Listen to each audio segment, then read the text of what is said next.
یہ تبدیلی تو نہ ہوئی، یہ تو ہمارے فٹ پرنٹس کے اوپر یہ چل رہے ہیں، ہمارے جو قدموں کے نشان ہیں ان کے اوپر چل رہے ہیں۔ 1 سال ہو گیا ہے، بجائے اس کے کہ ہماری اکانومی جو ہے وہ ترقی پذیر ہوتی، وہ زوال پذیر ہے۔ کرپشن تو بند ہو گئی ہوئی ہے، چور جا چکے ہیں، حاجی آ گئے ہیں، پرہیزگار آ گئے ہیں، متقی آ گئے ہیں۔ سال ہو گئے ہیں سر، 13 مہینے ہو گئے ہیں سر، سارے زمزم میں نہائے ہوئے لوگ ادھر بیٹھے ہوئے ہیں، ہم گندے لوگ ادھر بیٹھے ہوئے ہیں، اور میٹر جو ہے کرپشن کا میٹر بند ہو گیا ہے۔ یہ تو ان کے کانوں سے ڈالر باہر نکلنے چاہیے تھے،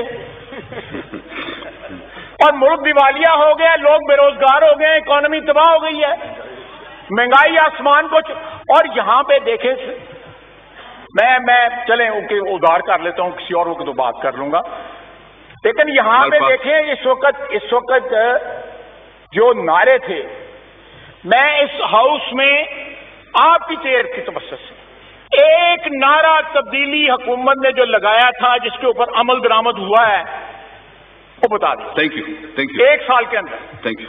میں پھر آپ کی خدمت میں عرض کروں گا کہ جناب والا 1 سال ہو گیا ہے، چوری کا میٹر رکا ہوا ہے، چوری کی وارداتیں بند ہوئی ہیں۔ یہ ہماری کنگلی کیوں ہو گئی ہے حکومت؟ معیشت تباہ کیوں ہو گئی ہے آج؟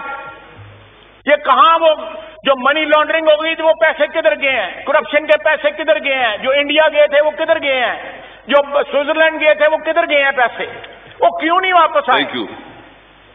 سر اس ہاؤس کے ہمارے کولیگ ہیں، آپ کے کولیگ ہیں، بڑے آنریبل ممبرز اس ہاؤس کے جو ہیں، رانا ثناء اللہ، سعد رفیق، شاہد عباسی، فارمر پریزیڈنٹ آصف علی زرداری صاحب، یہ بڑے آنریبل لوگ ہیں، یہ اپنے حلقوں کو ریپرزینٹ کرتے ہیں۔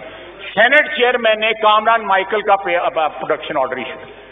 سر یہ ہمارے لیے باعث شرم ہے کہ اگر وہ چیئرمین جس کے خلاف ووٹ آف نو کانفیڈنس ہم نے موو کیا تھا وہ ہمارا ممبر لا سکتا ہے تو آپ کیوں نہیں لے کے آ سکتے؟ فراخ دلی دیکھیں، وسیع نظری دیکھیں،